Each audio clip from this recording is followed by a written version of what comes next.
So యూట్యూబ్లో ఏదో 4 వీడియోలు చూసేసి చెరువులు స్టార్ట్ చేద్దాం అనేది కరెక్ట్ పద్ధతి కాదు. సో ఈరోజు సక్సెస్ రేట్ గురించి అయితే మనం మాట్లాడుకుందాం.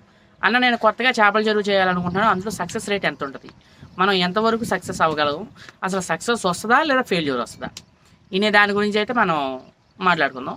చాలామందికి ఉండే డౌట్ ఏంటంటే, కొత్తగా చేపల చెరువు చేసేటప్పుడు అసలు ఏం చేయాలి, ఎలాంటి పిల్ల వేయాలి, ఎలాంటి రిసోర్సెస్ అయితే మనం తీసుకోవాలి అనే వాటి గురించి ఆలోచిస్తూ ఉంటారు.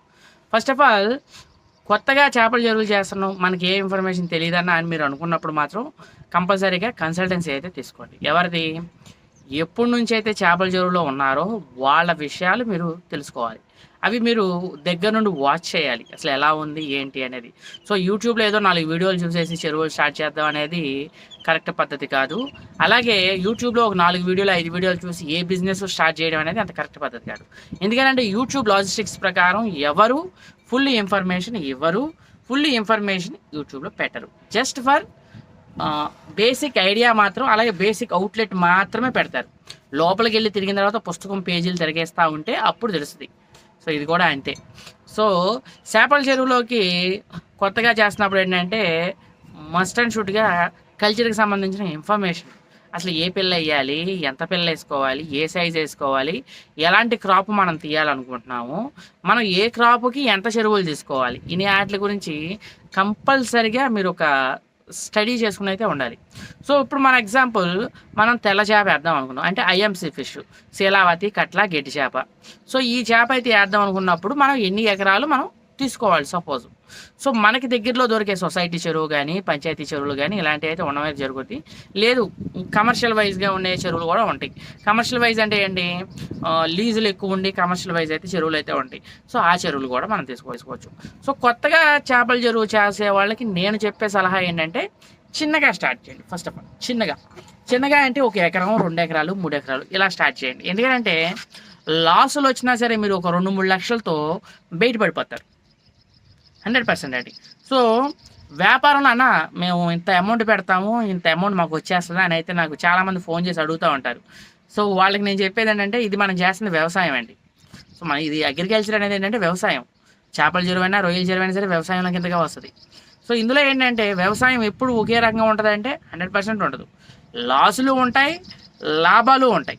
చెరువు సెలెక్ట్ చేసుకునేటప్పుడు మనం ఎన్ని ఎకరాల చెరువుని తీసుకోవాలి, అది డిపెండ్స్ ఆన్ మీ బడ్జెట్ మీద డిపెండ్ అయ్యేది. 3 ఎకరాలు తీసుకుందామా, 5 ఎకరాలు తీసుకుందామా, 10 ఎకరాలు తీసుకుందామా, మీ బడ్జెట్ స్పాన్. సో నేను 1 ఎకరానికి అయితే చెప్పడం అయితే జరుగుతాను. సో ఒక చెరువు అయితే మనం సెలెక్ట్ చేసుకున్నాం. చెరువు సెలెక్ట్ చేసుకున్న తర్వాత వెంటనే మనం అందులో ఏ చేపను వేయాలి అనే దాన్ని కూడా మీరు సెలెక్ట్ చేసుకోండి. ఒకటి శీలావతి, కట్ల, గెడ్డి చేప, అంటే రవ్వలు, బొచ్చులు, గెడ్డి చేప, గ్రాస్ కార్ప్. సో ఇది పెంచుదాం అనుకుంటున్నావా, లేదా పంగాస్ పెంచుదాం అనుకుంటున్నావా, లేదా రూప్చంద్ పెంచుదాం అనుకుంటున్నావా, ఇంట్లో మీరు డిసైడ్ అవ్వాలి. లేదా పొండుగప్ప పెంచుదాం అనుకుంటున్నావా, లేదా కొరమేను పెంచుదాం అనుకుంటున్నారా అనేది మీరు సెలెక్ట్ చేసుకోవాలి. సో ఏ చేప వేస్తే బాగుంటుంది అనేది కూడా ఒక ప్రశ్న. సో మార్కెట్ అనేది ఎప్పుడు, చేపల మార్కెట్ ఎప్పుడని అప్ అండ్ డౌన్స్ అవుతూ ఉంటాయి. షేర్ మార్కెట్ ఇలా చూపిస్తారు చూడండి, సేమ్ యాజ్ ఈస్ ఇక్కడ కూడా మార్కెట్ అనేది అప్ అండ్ డౌన్ అవుతానే ఉంటుంది. ఎప్పుడైతే అప్ అండ్ డౌన్ అవుతా ఉందో అప్పుడే మార్కెట్లు బాగుంటాయి. సో డౌన్ అయినప్పుడు ఒక ఫేజ్ ఉంటుంది, అప్ అయినప్పుడు ఒక ఫేజ్ ఉంటుంది. సో మార్కెట్ని స్టడీ చేయగలిగిన వాళ్ళు మాత్రమే చేపల చెరువులో కానీ, రొయ్యల చెరువులో కానీ, ఏ ఇతర బిజినెస్లో కానీ సక్సెస్ రేట్ అయితే ఉండడం జరుగుతుంది. సో ఫస్ట్ ఆఫ్ ఆల్ మీరు చేయాల్సింది ఏంటంటే, మార్కెట్ని స్టడీ చేయాలి. సో మనం దిగిన వెంటనే మార్కెట్ని స్టడీ చేయగలమా? ఇంపాసిబుల్. సో అది ఒక ఎక్స్పీరియన్స్ క్యాండిడేట్లు చెప్పాలి. వాళ్ళు చెప్తారా, మీరు ఫోన్ చేస్తే ఎవడు సమాధానం చెప్పడు. సో ఇలాంటివి కూడా ఉంటాయి. మ్యాక్సిమం ఎవరు చెప్పరు, ఎందుకంటే వాళ్ళకి పని లేదా, ఖాళీ కూర్చొని అయితే చెప్పరు కదా. సో ఇది. సో మార్కెట్ ఒడిదుడుకులను బట్టి మనం అంచనా వేసి మనం ఈ టైంలో ఇలాంటి చేప వేసుకుంటే బాగుంటుంది.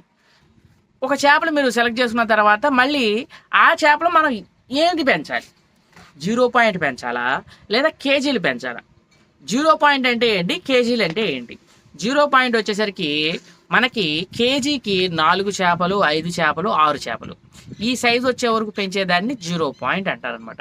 ఇది మార్కెట్ ఒడిదుడుకులను బట్టి ఉంటుంది, అప్ అండ్ డౌన్ అవుతూ ఉంటుంది. ఎప్పుడు ప్రతి వ్యాపారంలో అప్ అండ్ డౌన్ సహజం.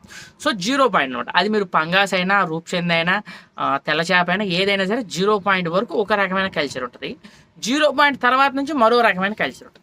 0 పాయింట్ చెరువులు మీరు చేయాలనుకుంటే మినిమం 5 ఎకరాలు, 6 ఎకరాల లోపు అయితే ఉన్నాయనుకోండి. ఏదైనా ఒక చెరువు చేద్దాం అనుకున్నప్పుడు 5 ఎకరాలు, 6 ఎకరాల లోపు అయితే మీరు maximum must and should preference 0 point preference ఇచ్చుకోండి.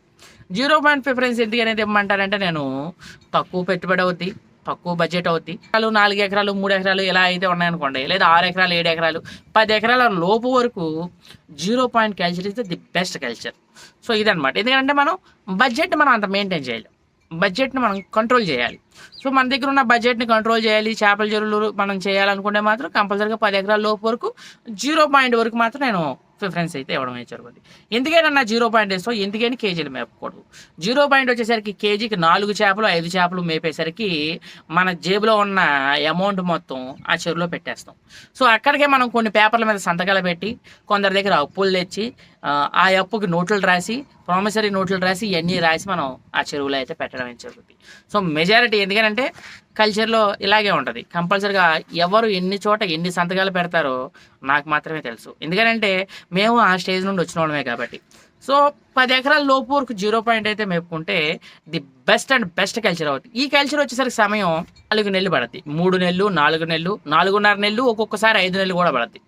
ఎందుకనన్నా అంటే మీరు వేసే పిల్లల మీద డిపెండ్ అయి ఉంటుంది. 0 పాయింట్ మనం మేపుదాం అని అనుకున్నప్పుడు మీరు మినిమం 3 ఇంచుల కాడ నుంచి 6 ఇంచుల వరకు ఉన్న ఒరిజినల్ పాత పిల్ల వేసుకోవాలి. మళ్ళీ చెప్తున్నా, ఒరిజినల్ పాత పిల్ల. పాత పిల్ల వేరు, ఒరిజినల్ పాత పిల్ల వేరు. సో ఇది క్లారిటీ మీరు గమనించుకోవాలి. ఒరిజినల్ పాత పిల్ల వచ్చేసరికి దాని యొక్క సమస్య ఏంటి అనేది, ఇలాంటి విషయాలు మీరు తెలుసుకోవాలంటే పెయిడ్ ఛార్జెస్ అండి. ఎవరికైనా కావాలంటే స్క్రీన్ పైన నెంబర్ ఉంది, అక్కడ నుండి ఫోన్ చేస్తే కన్సల్టెన్సీ ఛార్జ్ 100 రూపాయలు అయితే అవుతుంది. ఇలాంటి విషయాలన్నీ అక్కడైతే చెప్పడం అయితే జరుగుతుంది. ఓకేనా? సో మీకున్న డౌట్స్. సో ఇది ఒరిజినల్ పాత పిల్ల అయితే మీరు వేసుకున్నట్టయితే మీకు 3 monthsలో మీరు కల్చర్ తీయగలుగుతారు. 3 months, వితిన్ 3 monthsలో కల్చర్ తీయగలుగుతారు. ఈ 3 monthsలో కల్చర్ తీసిన వెంటనే దాన్ని మనం కేజీకి 4 చేపలు 5 చేపలు చేసిన వెంటనే దాన్ని మనం మార్కెట్ చేసుకోవాలి. మనం చేపని కేజీలు మేపే రైతు ఉంటారు కదా, ఆయన మీ దగ్గరకు వచ్చి మీ దగ్గర ఉన్న 0 పాయింట్ తీసుకెళ్ళి కేజీలు చేయడానికి అయితే చేయడమే జరుగుతుంది. కేజీలు చేసే రైతు ఎలా ఉంటాడంటే అన్ని డక్కా ముక్కీలన్నీ తినేసి రాడ్డు తేలిపోయి చేపల చెరువులో మెలుకులన్నీ నేర్చుకుని అందులో ఉన్న ఎక్స్పెక్ట్ అయితే ఎవరు ఉంటారో ఆయన మాత్రం కేజీలు చేయగలుగుతాడు. కేజీలు చేయడం అనేది ఒక అద్భుతమైన విద్య లాంటిది. అది నేర్చుకోవాలి, నైపుణ్యం ఉండాలి దాన్ని నేర్చుకోవాలంటే. సో ఎందుకేనంటే కేజీలు చేయాలంటే మినిమం 20 ఎకరాలు 15 ఎకరాలు 30 ఎకరాలు 40 ఎకరాలు 50 ఎకరాలు సింగిల్ ట్యాంకులు ఉంటాయి. సో ఇంత 40 ఎకరాలు 50 ఎకరాలు సింగిల్ ట్యాంక్లో చిన్న సైజు పిల్లేస్తే ఆయనకి ప్రాఫిట్స్ అయితే వర్కౌట్ అవ్వవు. సో 40 ఎకరాలు 50 ఎకరాలు లీజు కట్టాలంటే సంవత్సరానికి ఎంత బడ్జెట్ అవుతుంది ఒకసారి ఆలోచించండి. అందుకు ఆయన ఏం చేస్తాడంటే కేజీకి 4 చేపలు 5 చేపలు వచ్చాయి మీ దగ్గర కొనుక్కుని వెళ్ళి ఆయన అయితే కల్చర్ చేసి దాన్ని కేజీలు మేపడం అయితే చేస్తాడు. అది పెద్ద రైతు చేసే యొక్క ఆలోచన విధానం. పెద్ద రైతు ఎందుకంటారంటే బడ్జెట్. నువ్వు ఎంత రూపాయి పెడుతున్నావు, రూపాయి తక్కువ పెడితే చిన్న రైతు, రూపాయి ఎక్కువ పెడితే పెద్ద రైతు. ఇక్కడ ఓన్లీ నెంబర్స్ మాత్రమే మాట్లాడతాయి, వేరేదేం మాట్లాడదండి. ఓన్లీ నెంబర్స్ అంటే ఫైనాన్షియల్ నెంబర్. నువ్వు ఎంత పెట్టగలుగుతావు, నువ్వు ఎంత పెట్టగలవు అయితే ఈ చెరువు, నువ్వు ఎంత పెట్టగలవు అయితే ఈ చెరువు. సో నువ్వు ఎంత నెంబర్ అయినా పెట్టగలిగినప్పుడు, అనుభవం లేనప్పుడు చిన్నగా స్టార్ట్ చేయి. సో పెద్ద రైతులు ఉంటారు కొంతమంది, అనుభవం ఉండదు, 1 కోటి రూపాయలు అన్న నా దగ్గర 1 కోటి రూపాయలు ఉన్నాయి, నేను ఇన్వెస్ట్మెంట్ పెట్టేస్తాను అనుకుంటున్నాను, ఒక 50 ఎకరాల్లో 100 ఎకరాల్లో చేసేస్తానన్నా అనేది నాకు కొంతమంది కాల్స్ కూడా రావడం అయితే జరిగింది. నేను వాళ్ళకి చెప్పిన సలహా ఏంటంటే 1 కోటి రూపాయలు ఇన్వెస్ట్మెంట్ అని అనుకో, నీకు అనుభవం లేకపోతే నీ 1 కోటి రూపాయలు ఇట్టా పోతాయి. 100% అంత లాస్ వస్తుంది అంటే వస్తుంది, ఖచ్చితంగా వస్తుంది. ఎందుకంటే నీకు అనుభవం ఉండదు, తెలీదు, ఏది పడితే అది వేస్తావు, ఏ మందు పడితే ఆ మందు కొడతావు, ఎలాంటి టైంలో ఏం చేయాలో తెలియనప్పుడు ఏం చేస్తావు అంటే డబ్బులు పడి 100% అంటే పోతాయి. లీజులు కట్టాలి, అవి కట్టాలి, ఈ కట్టాలి, రొటేట్ చేస్తావు. పోతాయి అని అంటే వాళ్ళ కల్చర్ వేసిన వెంటనే నెక్స్ట్ కల్చర్లోనే పోవో, ఒక 4 ఏళ్ళు 2 ఏళ్ళు 3 ఏళ్ళు చేసేసరికి నీ దగ్గర ఉన్న డబ్బులు మొత్తం వెళ్ళిపోతాయి. సో ఇలాంటి డక్కా ముక్కీలన్నీ తిని రాడ్డు తేలిపోయి ఉన్న తర్వాతే మీకు సక్సెస్ అయితే రావడం అయితే జరుగుతుంది 100%. సో అందుకే చిన్నగా స్టార్ట్ చేయండి. సక్సెస్ 100% ఉందండి. 100%, 100కి 100% ఉన్నది ఏదైనా ఉందంటే అది చేపల చెరువులు మాత్రమే.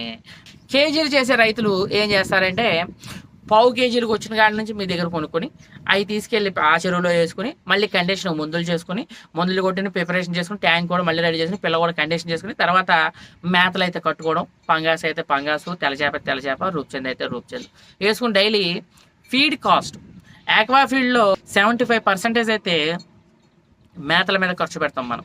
సో మీరు ఖర్చు పెట్టే మేత ఎంత వేస్టేజ్ పోతుంది, ఎంత చేప తింటుంది, ఎంత గ్రోత్ వస్తుంది అనే దాని మీద డిపెండ్ అయి ఉంటుంది. మీరు ఇంకో విషయం, తక్కువ రేటుకి వస్తుంది కదా తక్కువ మేత, వేరే రేటుకి వస్తుంది కదా వేరే మేత, ఇలా వేసుకోవచ్చా అని అయితే మీరు కొంతమంది అడగడం అయితే జరుగుతుంది. మేతల విషయానికి వచ్చేసరికి మీరు వేసే మేతలో కంపల్సరీగా 18 నుంచి 28 వరకు ప్రోటీన్ ఉండే మేతలు వేస్తారు. తెల్ల చేపకి అయితే ఒక రకమైన ప్రోటీన్ వేస్తాం, పంగాస్కి అయితే ఒక రకమైన ప్రోటీన్ ఉన్న మేత వేస్తాం, అలాగే శీలావతి కట్లాకైతే ఒక రకమైన ప్రోటీన్ ఉన్న మేత వేస్తాం.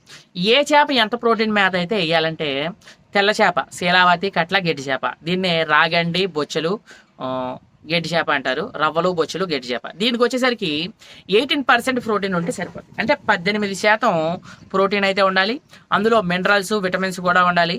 అలాగే ఫ్యాట్ వచ్చేసరికి, కొవ్వు వచ్చేసరికి 4% కొవ్వు అయితే కంపల్సరీగా ఉండాలి.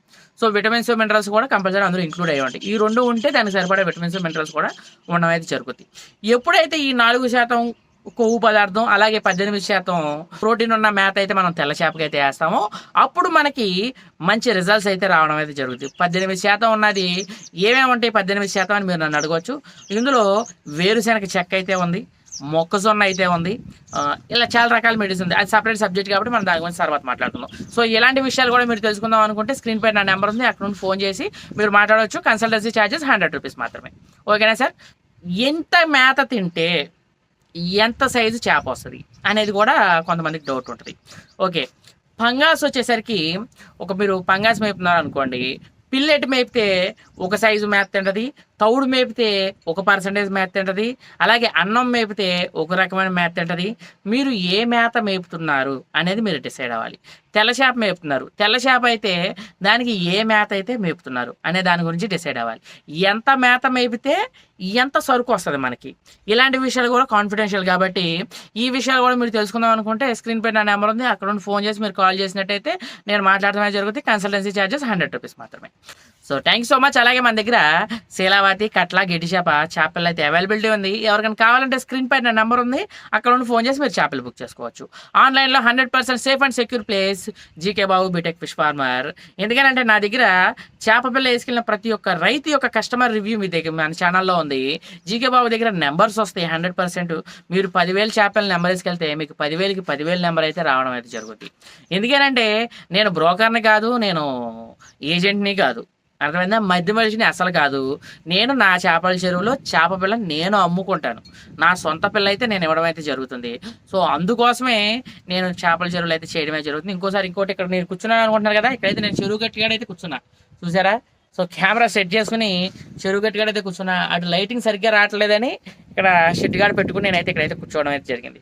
సో సో అందుకే ఇదన్నా మనకి షెడ్ అయితే కనపడుతుంది. So thank you so much. అలాగే మీకు ఏమైనా డౌట్స్ ఉంటే కామెంట్ రూపంలో తెలియజేయచ్చండి. ఇంకేమైనా డౌట్స్ ఉన్నా సరే పర్సనల్గా కూడా కాల్ చేయొచ్చు.